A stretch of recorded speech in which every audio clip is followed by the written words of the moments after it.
I've made a terrible, terrible mistake. But I have 4.5 squares left to do. So your girl has a homeware haul, is embroidered. It's not rigid or stiff at all. Oh, and it's big. Yeah, it's bigger than I thought it would be. This whole book actually is very much giving me like 2010 YA paranormal romance, but for adults. The plot is just stupid. It literally makes no sense.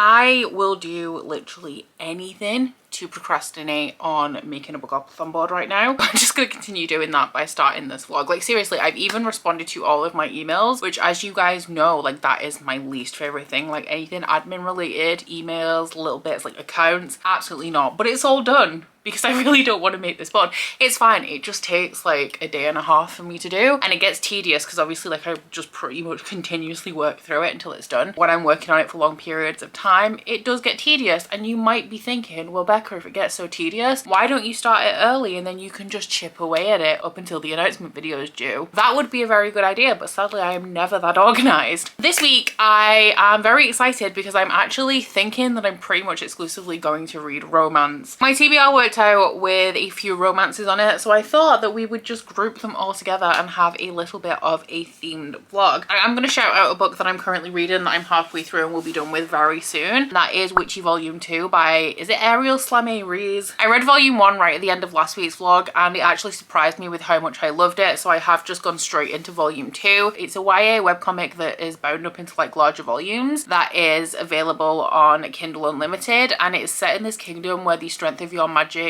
is decided by the length of your hair, and the main character's father actually had hair that was too long or he was too strong or something. I don't know the specifics of it yet, and he was actually burned. So the main character very much doesn't want to be strong enough to join the witch guard, so she has an enchantment on her that makes her hair appear shorter so that people don't know how strong she actually is. That is up until conscription rolls around, where you have to compete in a series of trials to see whether you're worthy of joining the witch guard, and her secret is revealed. So in a very emotional state she actually cuts off all of her hair, and from that moment she is on the run, but she is very much opposing this kingdom because of the rules that they have in place that allow what happened to her father to be done. She has a companion, which is a raven called Banana, and it has this very like modern language and dialogue on the backdrop of this high fantasy setting. So I'm really enjoying that. I'm halfway through Volume 2 and it won't take me very long, and like I said, it's on Kindle Unlimited, and the second volume especially doesn't have a whole ton of ratings or reviews, so if it sounds interesting, would recommend checking that out. I am participating in the Magical Readathon as well, and this is not on my TBR, and I also couldn't get it to fit any of the quests, so I'm actually using this for the first animal studies prompt, which is to read a book with an animal companion, which like I said this has. And then when I'm done with that, I'm going to be getting right into the romance, starting off with You Made a Fool of Death with Your Beauty by Akwaeke Emezi, which I thought that this was a contemporary when I first saw it in a bookshop. This came in the Illumicrate Afterlight. Didn't realize that it was heavily romantic, and then Aaron read it and said that it's really messy, so now I am very excited. The inside says Faye is about to be given the chance to escape the city's blistering heat for a dream island holiday. The only problem is she's falling for the one man she absolutely can't have. So I'm excited to see what the deal is with this, because I'm pretty sure everybody that I've seen read it really loves it. The audio for this is also available on Scribd as well, so I think while I'm about to start the Bookopoly board, fingers crossed, I may put on the audiobook. As you guys know, I'm kind of picky with audio, so I might not stick with it, but while I'm going to be doing something physical, and the beginning of the creation of the Bookopoly board is literally just making it and marking out like all of the sections, so it doesn't require like much brain power. So I guess it's a good opportunity to put the audio on and see if I like it.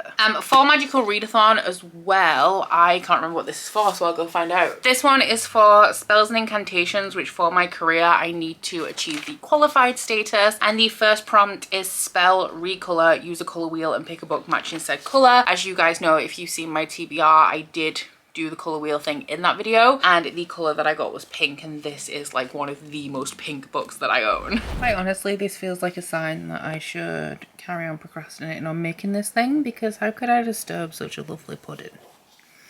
It was a lovely pudding. Yeah. You're a good boy, aren't you? Yeah, you are. Your dirty nose though. What have you been doing?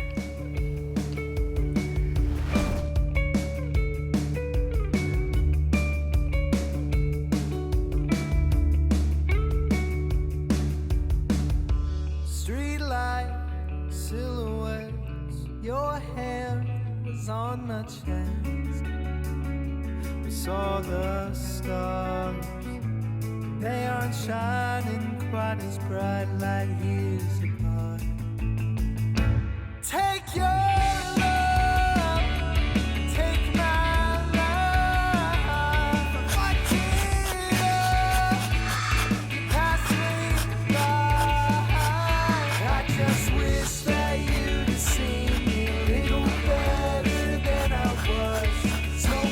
So I actually have a few things that I want to talk to you guys about this morning, but while I eat my cereal, I'm going to hand you guys over to a different version of myself who's going to tell you a little bit about the sponsor of today's video, which is Magic Spoon. Magic Spoon is a delicious cereal that tastes as sinfully good as your sugar-filled childhood faves, but is actually good for you. Magic Spoon is low-carb, keto-friendly, grain-free, gluten-free, and doesn't contain any artificial colors or sweeteners. But as somebody who's been trying to increase their protein intake pretty much since the beginning of 2022 as like a supplement to my workout program that I've been like kind of on track with and progressing with since the beginning of 2021, and also as somebody who has in the last couple of months been trying to reduce my sugar intake with the end goal of like eliminating it completely. My favorite things about Magic Spoon is that one, it is high protein with 13 to 14 grams of protein per serving, and also it contains 0 grams of sugar. There are also tons of fun flavor options with Magic Spoon, including maple waffle, cinnamon roll, and cookies and cream. But they do also do a variety pack with all of their classic flavors, which includes cocoa, fruity, frosted, and peanut butter. And as somebody who not only has a little bit of a sweet tooth, but when I do, it's like chocolate and cakes and things that I really crave. My favorite flavor is obviously cocoa, with peanut butter coming in as a close second. So if Magic Spoon sounds like something that you guys would like to check out, if you're feeling nostalgic for cereal that tastes like your childhood favorites but without all of the bad bits, then you can click on the link at the top of my description box, enter the code BeccaBooks at checkout, and get yourself $5 off a variety pack. Or alternatively, you can visit magicspoon.com/BeccaBooks and save yourself $5. And of course, a big thank you to Magic Spoon for providing me with a delicious breakfast option that has no sugar in it, and also of course for sponsoring this video. So the things that I need to tell you, okay, the first thing is that I've made a terrible mistake. I have started the Bookopoly board, and I've actually just, while I was having my breakfast and drinking coffee, I've just plotted what I think I need to actually, because I'm watching Brie at the minute. Brie, hey, come on. Case in point, I can't be with the board because I know that if she's in the same room as the board, she's just gonna eat it. So I think that these prompts will fill up the board, which means that the plotting stage is done. But I remembered last night that I need a digital copy of the board for you guys to print, and I normally like do. My friend is once again making it this year, but she makes the digital copy for me and she can't do that until I have the board completely. Brie! She's got one of her plastic bottles now, so Brie! Drop that for a minute, please.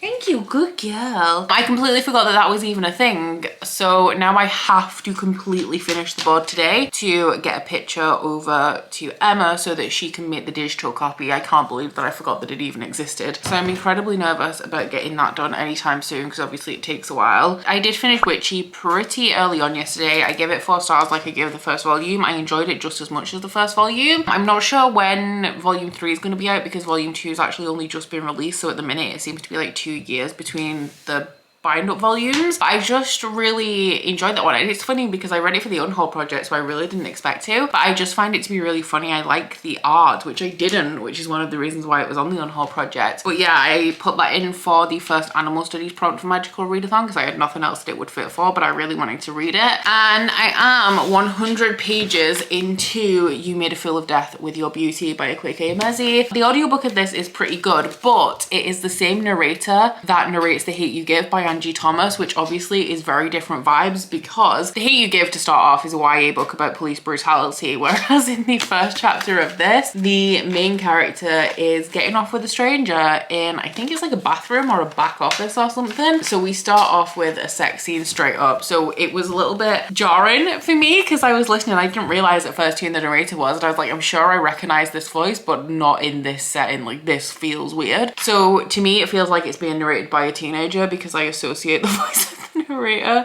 with The Hate You Give, but I am breaking that association a little bit now. So this one is a contemporary romance about a woman whose husband died 5 years prior to the start of this. They were in a car accident. He died, she survived. And she's really struggling with actually moving on and doing anything with her life because she feels survivor's guilt, essentially. Like her husband isn't here. So she doesn't want to start a new relationship because she feels guilty because obviously she loved him. He died. It's not like they broke up or anything. So she is starting to date a little bit again, but she very much wants like a casual kind of fling because she doesn't think that she's ready for a relationship. So there is actually more than one guy that she's kind of involved with throughout the course of this book so far. But I was reading this, okay, and it went in a direction, and the synopsis says the only problem is she's falling for the one man she absolutely can't have. And as like she's talking to the, like, as this guy's introduced and he's like consistently present throughout the 100 pages that I've read, it's like, I don't understand the drama. Like, what is the drama here? Why can't she have this guy?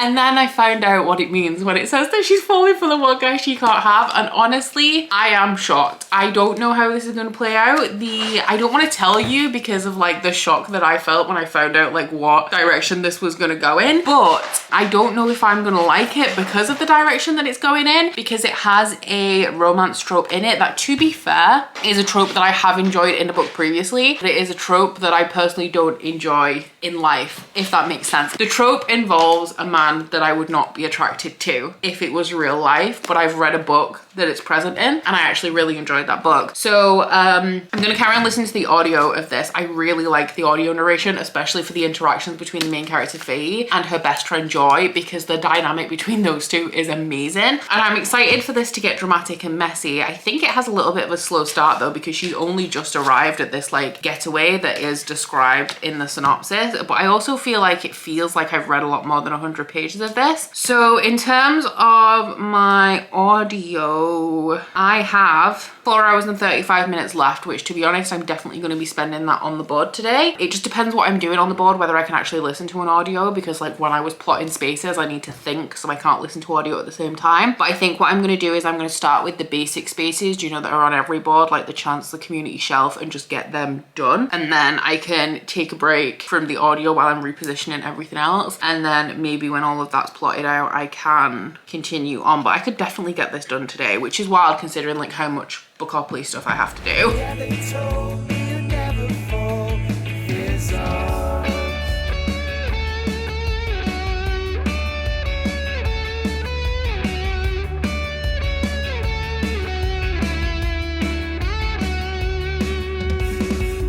Shadows of the past follow, pointing line like before. I don't wanna see the starlight anymore. Take your love, take my life. So the lighting in here is terrible right now, and my camera battery is quite low, so I'm not sure how this update is gonna go, and I will fill you guys in later if my battery does die. But I have 4.5 squares left to do, just this big here on the Bookopoly board, and then I'm done. It's like, it's almost 10:30 at night. But I have just finished listening to the audio of You Made a Fool of Death with Your Beauty, and I gave it 3 stars, or, well, I haven't compiled it yet, but I'm kind of assuming that it's gonna be about a 3. Is this book a romance, is the question, because something that kind of bothers me in general about the contemporary romance genre sometimes is that, I'm just going to double check the synopsis. Nothing in this synopsis tells you that the main focus of this book is actually grief. More than it being a romance, it is more about the fact that the main character's husband died 5 years ago, and that is a big source of trauma, that even though it's been 5 years, she still hasn't recovered, and she feels guilty for living, and she doesn't want to move on. And it is about kind of like not forgiving herself, but allowing herself to finally move on, and that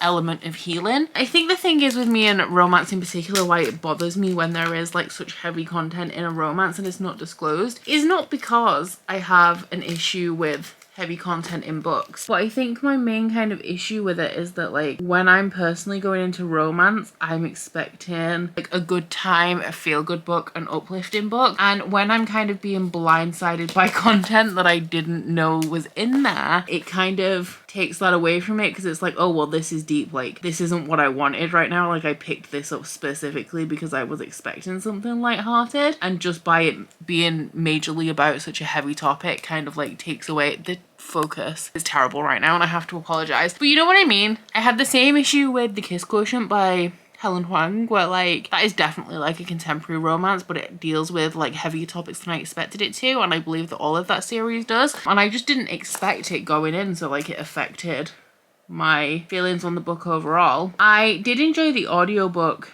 to this. I think it was a decent one, although did listening to it in audio impact my enjoyment, possibly mainly because I do think that it is quite cringe listening to romance in audio, so it's not something that I normally do. But I did actually enjoy the discussion of grief in here, because grief is something like debilitating grief is something that I have experienced, something that I still haven't recovered from. My mental health is still in the gutter, thanks for asking. Whole reason why I have health anxiety to start off with. So I did enjoy that discussion, and some of that did kind of like ring true with me, which I appreciated. I will say that this was very, very messy. There was a lot of like drama going on throughout the bulk of it, and considering that the actual romance element of it was probably the least problematic thing that I've ever read, but it was just like a lot of it was people having discussions and making the right decisions, which was just like so at odds with the absolute like chaotic messiness of the situation that the main character like got herself in. Actually, I'm mad because her friend Joy, who I said I really like, has like a little bit of a fling going on that's mentioned throughout the book. And I just remembered that the last conversation that the main character has with Joy,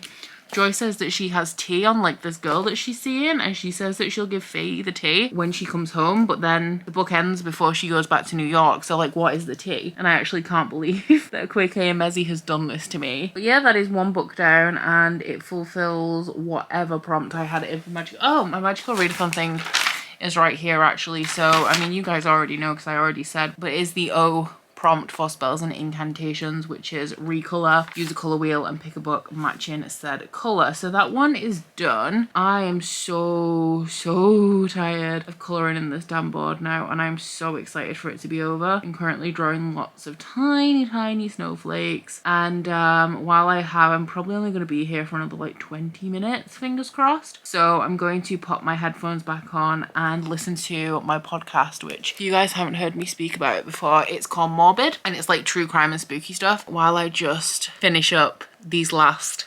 4.5 squares. But the next book that I'm going to be picking up is Her Soul to Take by Harley LaRue. This one is for a different subject. Oh damn, it's for elemental studies, which I need an O in, and the prompt is element of water, start a book with a drink. So I need to actually do that, because I did read like a page of it earlier and forgot that I needed to start it with a drink. I can't tell you anything about this because I can't remember the synopsis. It's my Patreon pick for August, and I think it's Shay's pick. All I can tell you is that it's a fantasy romance, and from like the first page, I think that the guy who's assumedly going to be like the love interest is some sort of like demon, and he's being like summoned on the first page. But obviously I will let you guys know more about it when I know more myself. Just wish that you'd have seen me a little better than I was. Smoking mirrors separated. Yeah, they told me you'd never fall. Fears all.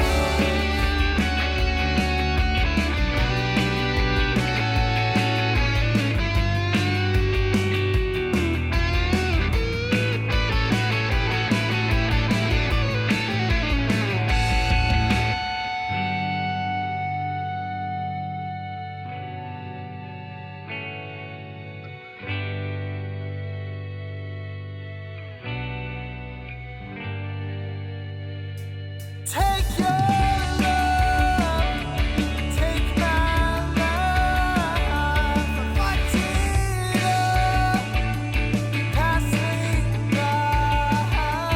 I just wish that you. So your girl has a homeware haul. This is a Wilco bag, but it's actually all, I think, from TK Maxx. Oh no, there is actually one thing from Next, but there are a few stores that have their fall and Halloween ranges in, which, as you'll know, I'm a little bit of a sucker for. But like, to be fair, like, you have to cut me a little bit of slack because that's not what we actually went out for. We went out to get a baby gate to put on the living room door for now, and then when we make it, because I've mentioned before, we're desensitizing Brie to all of the rooms. So she started off in the kitchen and she learned what she couldn't chew, and now she's in the living room learning what she can and can't chew, and eventually we'll bring her so that she can come in here as well and then learn what she can and can't chew. And when she comes into here, we'll move the baby gate from the living room door to the stairs so she can't go upstairs, because I think I mentioned this in a vlog before as well. She runs up and steals my clothes that and like my socks that I leave on the bathroom floor and brings them all downstairs to me.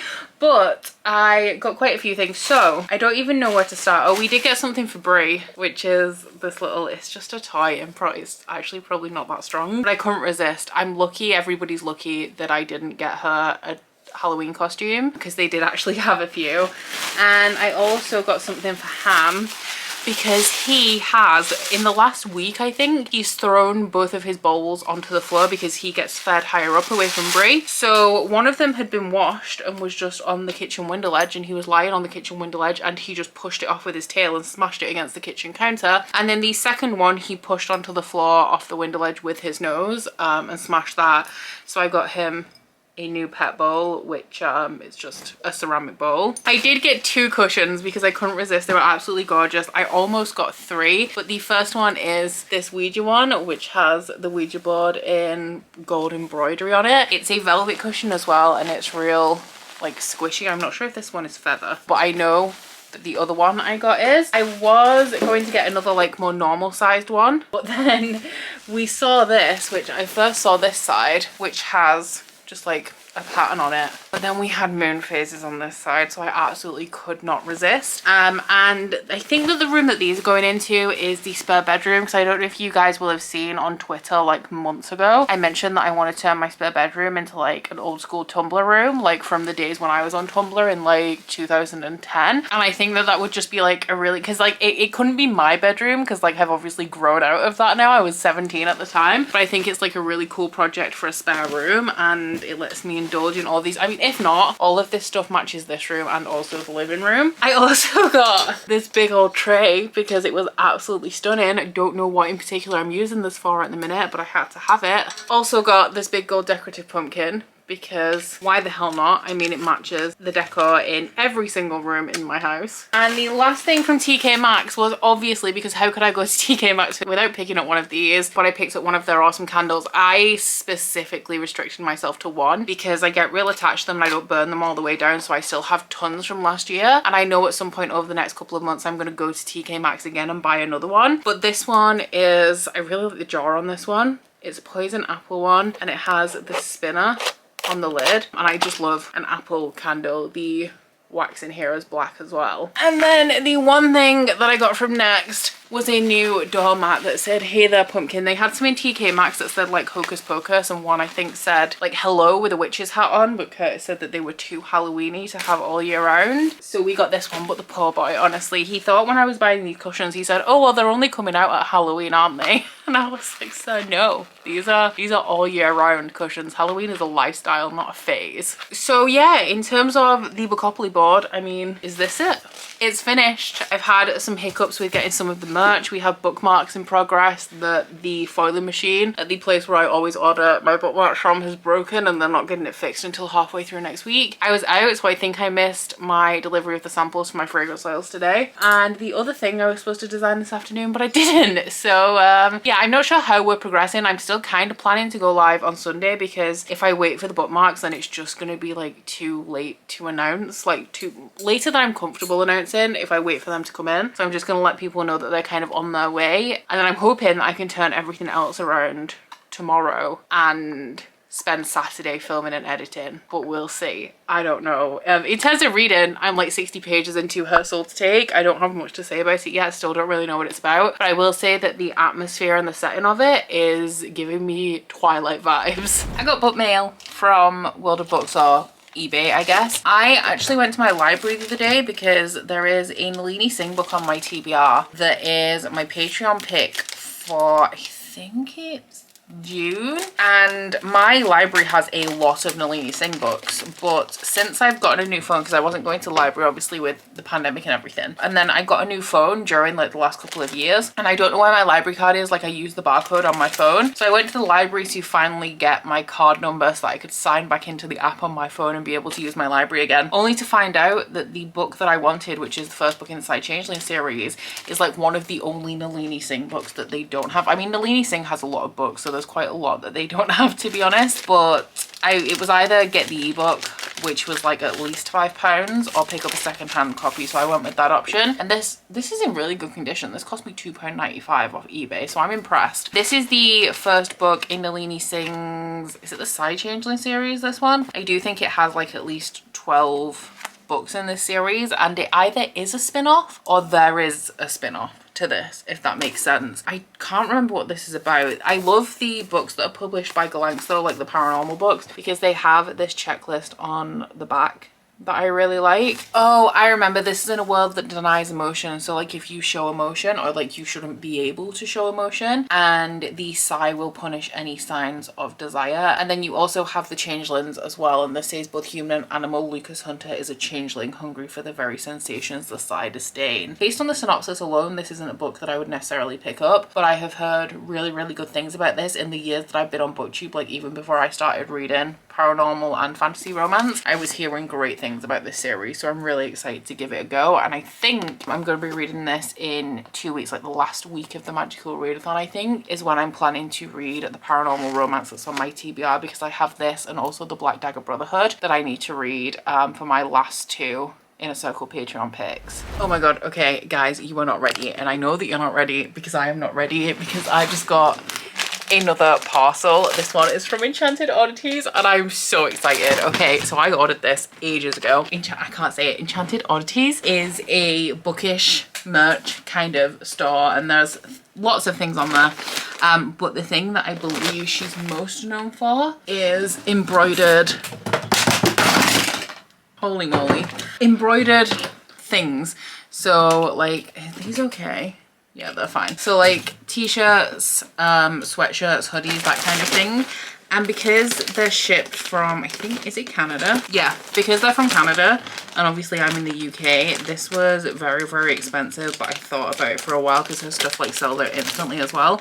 And I was like, no, like I absolutely have to have this. I think I got at least one bookmark with it as well, because the bookmarks are gorgeous. So I'm guessing that that is going to be in here, and we'll get that out first.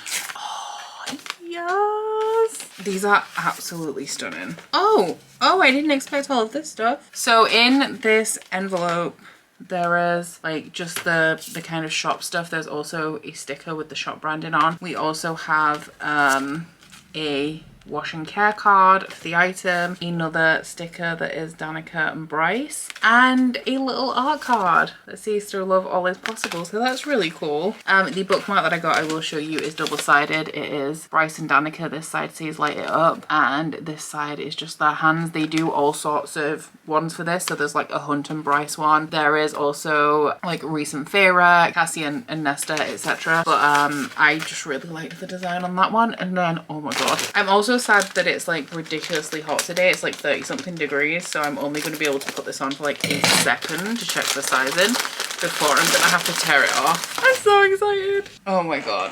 Oh my god. This feels big as well. This feels like bigger than my usual. It's the same size that I would normally order. Oh, it's nice. It's a very soft like hoodie. It's not rigid or stiff at all. Oh, and it's big. Yeah, it's bigger than I thought it would be. And I know that I've been losing weight over the last like year or so, but not enough for this to be this big. So this is like super cozy. Oh, I love it.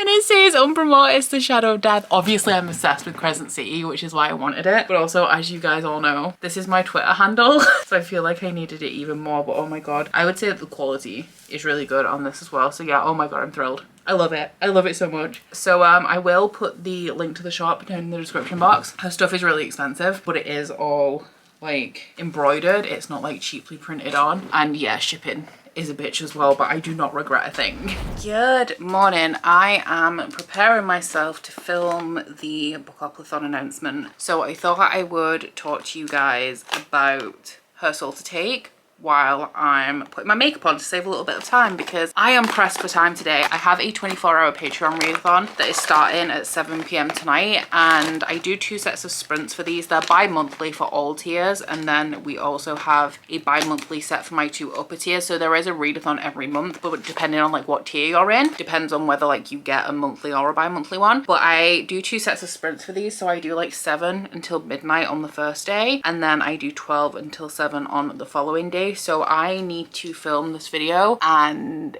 get it edited scheduled before ideally 5 o'clock tonight, so that I can make food and be ready for the start of the readathon. So I'm a little bit stressed about it, but I have managed to get everything else together. So the mug is done, the coaster is done, the candle's done. The only thing that I couldn't sort was the bookmark, which obviously like wasn't my fault in the first place. So I'm feeling a little bit stressed. I'm proud of everything that I've managed to accomplish so far, but I'm just so ready for this to be announced and over, and then I can just work on, because the merch is going on sale next Friday at 7 p.m, so I can just focus on that for next week and have it all like announced and done. But the Her Soul to Take by Holly LaRue, I'm like just past the page 200 point. I'm like 45% of the way through it or something like that.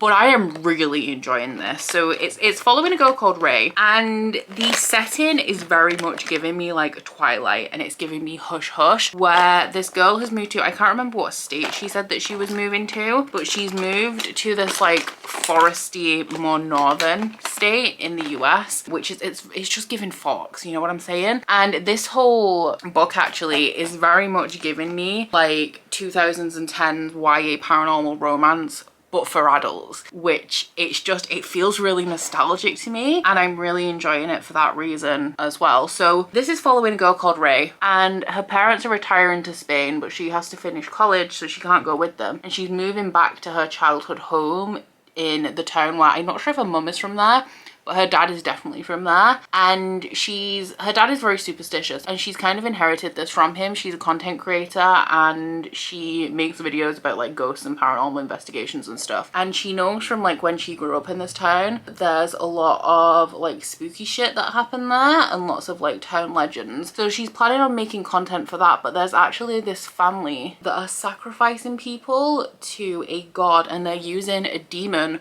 called Leon to do this for them. And the romantic element is between the demon, Leon, and Ray. And there's this grimoire that you kind of need to control Leon, and Ray somehow ends up with it. And she's met him before, but she accidentally summons him and kind of finds out that he's a demon. And then she loses the grimoire, but he needs the grimoire so that he can have his freedom and that no one can control him. So they're kind of looking for that, but this is kinky. And I was worried when I was looking through the list of kinks, which are available on Goodreads, because some of them, I was thinking Den of Vipers, because there's like blood play and knife play and stuff in this, but the way it's done in this is really doing it for me, which just once again proves that Den of Vipers is just not a good book. But yeah, this guy he's like pretty humanoid for a demon, so it's not just like, it's not full-on monster romance, but he has like sharp teeth, claws, a forked tongue, and some anatomical differences to your average human man, and I'm really enjoying it. I think it's the atmosphere that's really selling it for me, and like I said, it has that 2010 YA atmosphere that's just making me feel really nostalgic. So I am actually going to be continuing on with that for my 24-hour Patreon readathon, because we do have a prompt for the readathons as well that is generated by a Bookopoly board, and the prompt for this one is to read a book with a colour in the title, or like you can work it with the author's name as well. And I am stretching a little bit on this one because I very much just don't want to put this book down, but I looked it up, and LaRue is a popular French surname. Like, I think it's for Harley LaRue, I think it's a pen name, but it is actually a French name, and it means red-haired, or like originates from red-haired. So I'm going to be using that one, and then I do have another book on standby as well, but I'm gonna go because I really need to get ready. And while I'm kind of killing two birds with one stone right now, I'm also getting ready a lot slower because I'm talking to you guys. You know how I said earlier that I really don't have time to fuck about today because I'm on a time crunch? Well, that is true. That's very true. But I've just spent like 25 minutes curling my hair for absolutely no reason. But you can't say that I don't scrub up well. Like, it's just, it cannot be said. So I was just minding my own business, brushing my teeth, and I could hear a steam train. So I went outside the front of my house and there is a steam parade going on for the next 2 hours, and I don't want it. I had to close my bedroom windows because they smell like smoke. Some of the things are cool, I guess, but now all the trains have gone and it's just like tractors and old cars. Tonight, I don't feel good enough to put up a fight. I hate when I'm still up to see the morning light. When everyone's on Earth but I'm a satellite. But when I can't climb and I'm falling, am I landing on your mind? I've got my whole damn life but I still don't have time. Was just starting to see but now I'm going blind. But it's all the same. You'll always find the blame when situations change. And I know you'll try to find me, but I'll be up in space. So why's each night a hit and run? Good morning. I thought I would just let you guys know how the 24-hour readathon is going. I'm on like, I think I'm on page 395 out of 487 of Her Soul to Take. So I'm anticipating finishing that pretty soon, hopefully in the first couple of sprints, because I am about to go live in like 15 minutes again. It's 11:45. I've just had a quick hoover around just in the kitchen and the living room and rearranged all the cushions in the living room, had a little bit of a wipe round just because I'll be in the front room for the entirety of today, so it'll feel like nice and relaxing to come through here and everything be like clean and tidy later on. But now I'm really sweaty and I regret absolutely everything. I have just taken Brie for like a 25-minute walk as well so that I can put her down for a nap just before the sprint start, so I'll get like a couple of hours of peace. But yeah, like it's 27 degrees and it's been warm the last like week or so, and it is kind of hot, like it's been up to 30 degrees, but like I've survived hotter, but right now there's just no breeze. It's just this really like cloying heat that's like sticking to my skin, and it's absolutely disgusting. I'm not having a good time, but I am having a good time with Her Soul to Take by Harley LaRue. Absolutely obsessed. I don't know whether it might come in as a 5-star, and it is extremely kinky. Okay, like there is a list of kinks on Goodreads, but it's stuff like, oh god, it's so orange, my white balance really needs to adjust. That's a little bit better, but it has stuff like blood play, edge play, choking, body modification in like a sexual context, and all of this is stuff that I thought that I wasn't going to enjoy. I was thinking very much Den of Vipers, but I'm really enjoying it. I really like Leon. I've said this before, but he's like giving me major like Patch vibes from Hush Hush. The setting is giving me like the Fallen series by Lauren Kate, Hush Hush, Twilight, so it's really nostalgic in terms of the setting. This would be like a perfect fall read as well. Like I've said, it's like 2010 YA paranormal romance all grown up, so even though paranormal romance is not my usual, and I would really not like to reread anything like Hush or Twilight now. Bearing in mind as well, like I'm saying Twilight like it's a positive thing. I read Twilight when I was 13 and I was obsessed with it. Like I said, if I read it now, probably wouldn't be, but it's just, oh, it feels so nostalgic to me and it feels so good. And Leon is so hot. It talks a lot about demons and possessiveness in that kind of thing, and how he wants her soul so that she belongs to him. So if that's not something that you're into, then you probably won't like this. But oh my god, it is doing for me, and I'm really excited to finish it up and then continue with the series, although the series does follow different couples, and I think that we have this overarching plot to stop the god from rising or to kill the god, and all of these couples are like going to contribute to it. It's giving me Illuminate, I can't lie, which is interesting actually, because now I've just realized that the Illuminate files follow a like romance series structure where you have like a different couple in every book and like one plot, which makes sense because there's a lot of romance in Illuminate, but it's just something that is usually seen like solidly within the romance genre. But I'm having an amazing time with it, and it could be a 5-star read, which I did not foresee when I started it. Right, listen, I'm on page 421. I love Leon. Like, I didn't think I was a monster girly, but it turns out I am a monster girly. I mean, as far as monsters go, he's not the most monstrous. I like my monsters to be like 90% man, 10% monster, not the other way around, which a lot of people keep trying to get me to read the Dragon book by Katie Robert, and I'm like, it's just really, it's not my thing. He's too much monster. But Leon, I did not expect to love this book to this degree, especially with that kink list, but I'm a big fan. I'm a big fan of this one. The plot is decent as well. The stakes feel pretty high. It's good. I finished it. I really enjoyed that. I think that the sexual tension between them was amazing.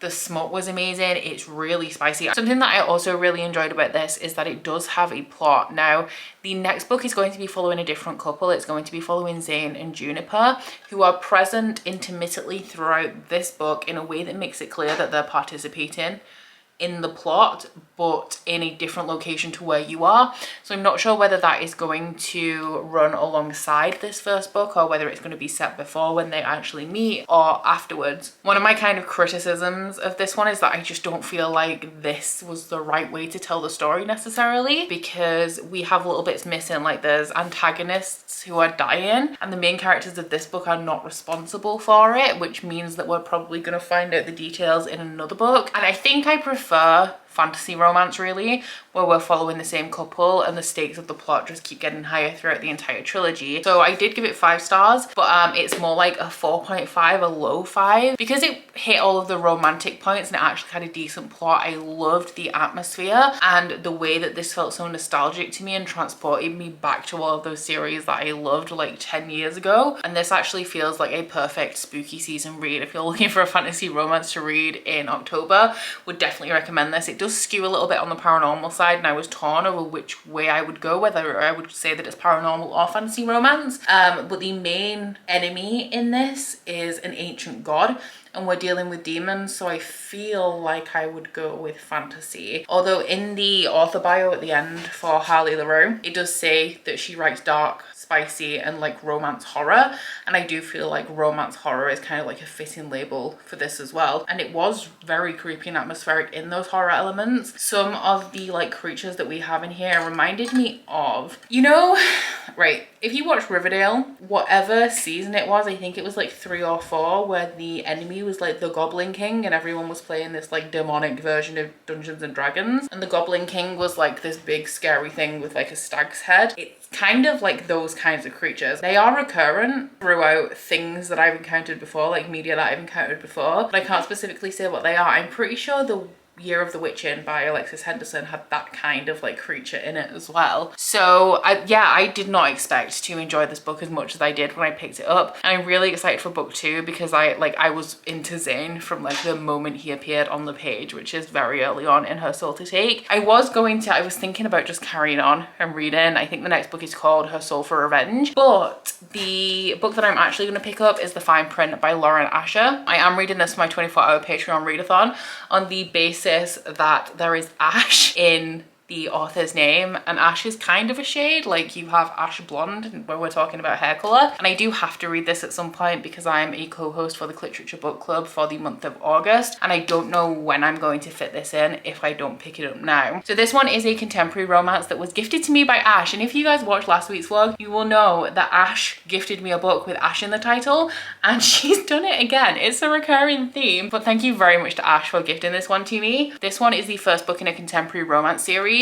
that is based around the fictional sons of Walt Disney. So these are all guys who are like high up in the Disney Corporation, but I think it's called Dreamland. Yeah, because the series is the Dreamland Billionaire series. So this first one is like the son who's responsible, I guess, for like the Disneylands, and the female main character criticizes like the best-selling ride at this theme park, and she thinks that he'll hate her for it, but he actually hires her. That is all I know about it. I have heard good things from numerous people. I really like the chapter headers in here, and it looks like it's going to be a fairly quick read, which is always nice. So fingers crossed I like this, because I'm always nervous picking up popular contemporary romance in case I'm the one person who hates it, which has happened before. In terms of the magical readathon, her soul to take fulfilled the first prompt for elemental studies, which was element of water, to start a book with a drink, which I did. I started it with a cup of tea. And the fine print by Lauren Asher is going to get me the qualified status for spells and incantations. The prompt for that is incantation echo, find someone else's TBR and pick a book from theirs. And as this is the literature book club pick for this month, I know it's going to be on a ton of people's TBRs, but we'll say that it's on Steph's TBR officially because it is Steph's book club. So actually, when I finish this, I only have one book that I need to read for my career for Magical Readathon, which is wild. I've never been this successful, especially this quickly with Magical Readathon. So I really think that taking Bookopoly out of the equation for this month was such a good idea, and I'm having such a good time. So yeah, I'm really excited to kind of finish up that career path and then start questing for the end of the month. Don't care if you ignore it. I'm always in your orbit.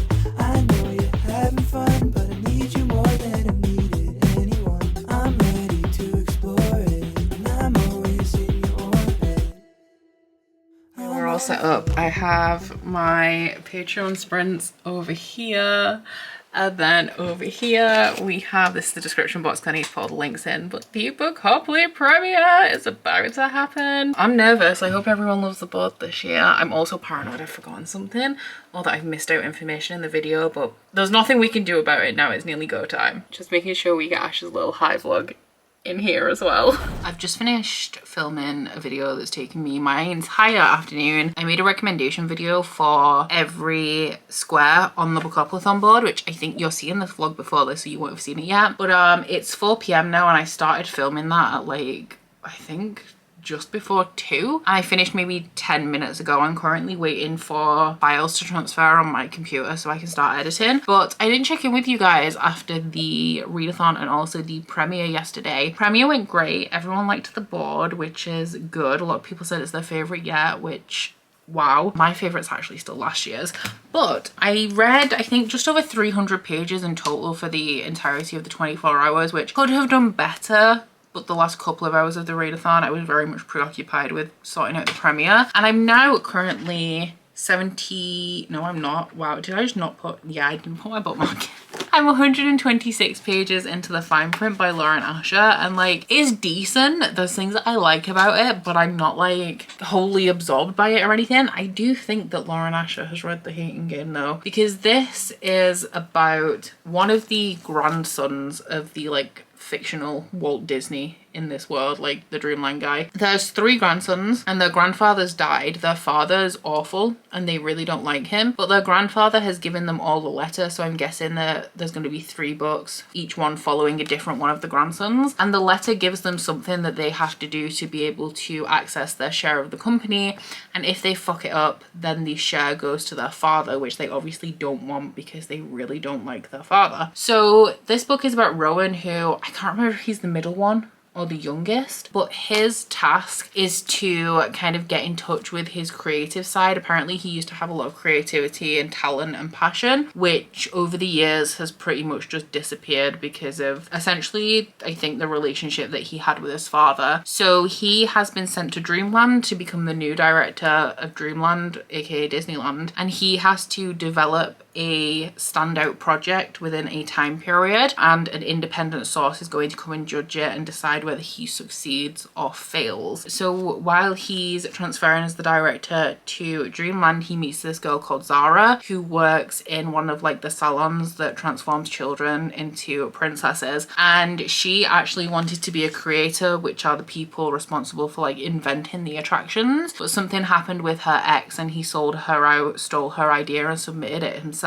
So she's really bitter about this one night, and they've opened proposals to the general park staff to try and gain ideas for Rowan's project, and she's really bitter about it, and she's drunk and she puts in like this scathing critique of this ride and how it's terrible and it's everything that Rowan's grandfather would be against and he would have hated it. So Rowan reads it and decides that she's the kind of person that he needs on the creator's team to help him pull off this project, and they just don't get on. It's very much Grumpy Sunshine, which, as I've mentioned, don't really love, but he's exhibiting some Joshua Templeman traits. He's very flat. He's very blunt. Like, he has like one-liners, just like really flat sarcastic retorts, which I'm really enjoying. And also the thing that makes me say that like Lauren Asher has definitely read The Hating Game is that he doesn't smile, and it makes a point of how he never smiles and how she keeps trying to make him smile, and he'll like twitch his lip occasionally and she's like, oh, like, would it kill him to smile? Like, come on, he can do better than that. So the thing that I'm enjoying the most about it is how flat he is and how sarcastic and how blunt. It's very much reminding me of how like I interact with people. If I had a grumpy sunshine relationship going on, well, I do have one. It's with Ashley. She's sunshine and I'm grumpy. But the thing that I don't like about this is that it feels forced. Like, their interactions together don't feel natural. The tension, not really feeling it. Like, it's not like Her Soul to Take, where every time they're in the same room together, I'm like, I can feel the tension between them. But it's really quick to read, considering the font isn't that big or anything. Like, I'm making progress in it fairly quickly, and it is like, it's enjoyable. I'm just not as absorbed as I like to be by a romance. This book is driving me wild, and not in a sexy fun time way. I'm nearly done actually. I don't have too much left. I'm on page 372 out of 440, so I have about 70 pages left, and I am hoping to finish this tonight. I've actually read quite a bit today because I think I started on around page 220, but the plot is just stupid. It literally makes no sense because it's too long. Like, when I was at the page 220 point this morning, it was like kind of resolving a conflict in a way that could have been severely dramatized and been the main conflict of the book, and then it could have wrapped up like before the page 300 mark. But like, without going into specifics that would be spoilery, but talking about how the plot kind of doesn't make sense in here. Like, both of the characters have issues. They have things in their past that make them reluctant to want to be in a relationship. But this guy starts off this book being, like I said, very flat and sarcastic. But before long, he's like balls to the walls, not to 100, obsessed with this girl. And there's a point in the book where he upsets her. Like I said, won't get into specifics of what actually happens, but he upsets her in a way that she doesn't want to talk to him anymore. So she is obviously giving him the cold shoulder, doesn't want to speak to him, and he jumps through 95,000 fucking hoops to get this girl to talk to him, only for, as soon as she's like willing to hear him out, as soon as she's willing to talk to him again, we've got a bit of romance going on, and he's like, oh, we have to keep this casual. And it's like, that's not even possible. If this was casual, if this could even be casual, then when she said, like, when you upset her and she didn't want to talk to you, she didn't want you in her life anymore, she wanted nothing to do with you, you wouldn't have jumped through this 50,000 fucking hoops just for her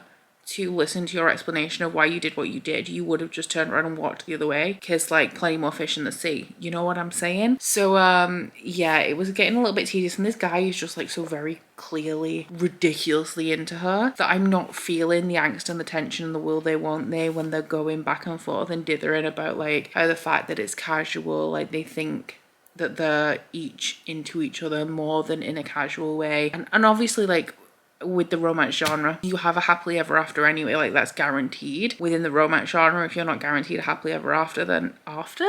Who the fuck am I? If you're not guaranteed a happily ever after, then I don't think it's technically a romance. So like, you know they're going to end up together in the end, but I want to at least be like, I want to feel things as we're getting from point A to B, because even though I know that we're going to end up together in the end, like, I want to feel like the stakes are high. I want to feel the turmoil. I want to feel the angst, and I'm just rolling my eyes because the conflict is so fucking stupid throughout this entire book. I'm just not. And the writing's a little bit clunky as well. I'm not, like, sometimes it's just, she keeps calling a vagina an area.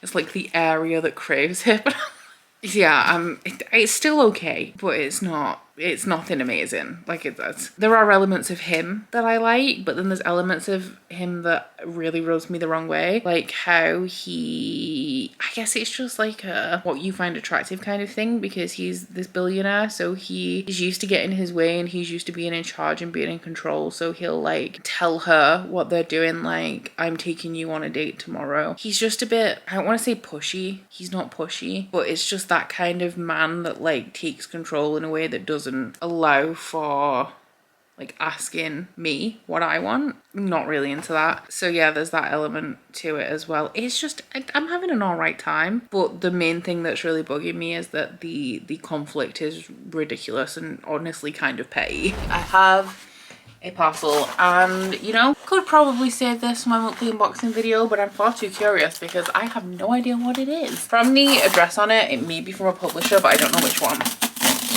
It's chunky. It's like a thick package. Oh.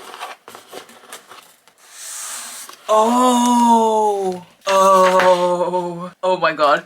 This is All of Our Demise by Amanda Foody and Christine Lynn Herman, which is the sequel to All of Us Villains. The release date on this, whoa, is the 1st of September? I didn't realize that was so soon. Oh my god. Makes sense that it's a completed hardback, like a finished copy, not an ARC. So this is, it's a YA duology.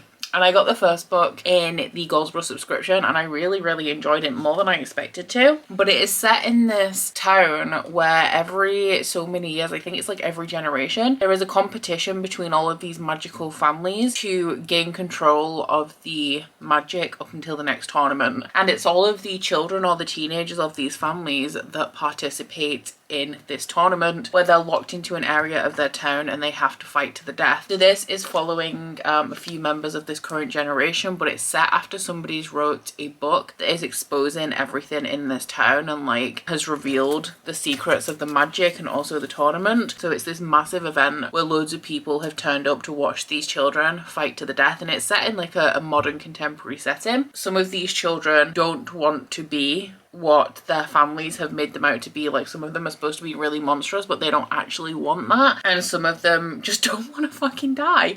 So they are trying to break the tournament apart because the tournament ground won't release them until there's only one of them left. So they're trying to like break down the tournament so that they can get out of here alive without all having to kill each other, essentially. So yeah, I'm so excited to read this, and thank you so much to Glanks for sending this my way. I'm so excited. I did actually have an e-arc of this because Tor emailed me a couple of months ago now and just sent me an email that didn't even say like, do you want to review this book? It just said, here's an e-copy of books 1 and 2. Enjoy. It's like, okay. But yeah, thank you so much to Glanks for sending me a finished copy. I'm so excited. In other news, I finished this book and I didn't like it. I gave it 2 stars. It was like enjoyable to an extent. There were elements of it that I liked, but the plot in here just, it's like 2 + 2 makes 4.1, you know? So like, it almost makes sense, but it doesn't quite. Like, it's clear that the author wanted to write certain scenes in here that required the characters to react to situations in certain ways for her to be able to write these scenes, but it's not quite adding up. Like, the characters are behaving in a way that doesn't quite make sense for the benefit of these scenes, is what it feels like. I do think I'm going to try the second book, even though I didn't love the writing in here either. I thought that the description was kind of clunky, and just the writing in general was kind of clunky in a couple of places, but I did really like the setting and the idea of like the Dreamland billionaires, and then it's like a kind of a take on Disney and Walt Disney and that kind of, I want to say that kind of person, because it's obviously not exactly Walt Disney, but it's literally is at the same time, you know what I'm saying? I did like Rowan, and somebody else messaged me on Instagram when I said I was reading this book and said that the love interest reminded them of Joshua Templeman, which I said to you guys that like, you can tell that Lauren Ash has read The Hating Game. I did kind of see that a little bit, but this guy does not hold a candle to Joshua Templeman. He's pretty hot, but also like the declarations of love in here and stuff were just a bit like cheesy, and I didn't really like Zara because of how she was written. It's not actually that I didn't like Zara, I just didn't really like the writing in this. I don't think. Everything was a little bit cheesy and a little bit gimmicky, and it felt like a badly written rom-com. And so like something that I would put on to watch for an hour and a half that's like a nice fluffy romance movie, but not a good one. Like, it's not Friends with Benefits, it's not 10 Things I Hate About You, it's not 27 Dresses, you know, or maybe it is 27 Dresses, because that is a good movie, but it's not like standout. It's just kind of like one of those B-list rom-coms kind of like Hallmark movie-esque, I guess. So like it's okay, it's enjoyable, but it's also completely forgettable, and if you look into it too closely, the whole thing falls apart because it's just vibes. So yeah, 2 stars to that, which is disappointing, but thank you very much to Ashley gifting this to me. And I really like the covers of these. I am going to try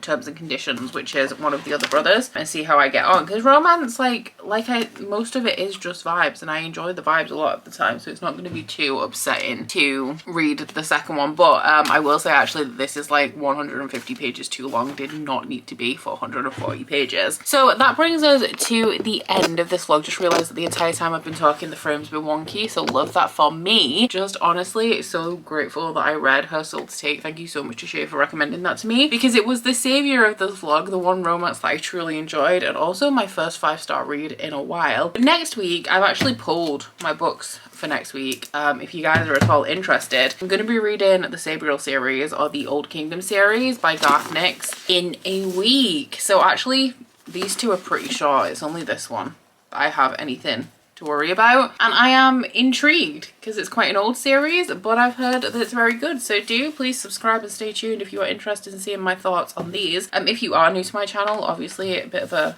vibe check, switching from smutty romance to like classic YA fantasy. But I would of course also like to say a huge thank you to Magic Spoon for sponsoring this video. If you guys are interested in checking out Magic Spoon for yourself, don't forget that you can click on the link at the top of my description box and enter the code BeccaBooks at checkout to get $5 off a Magic Spoon variety pack, or alternatively you can visit magicspoon.com/BeccaBooks. But I do hope you've enjoyed this vlog if you've made it this far. If you have, please don't forget to like if you liked it and subscribe if you wanna. And I'll see you guys next week. Bye! Oh, you bite your friend like chocolate.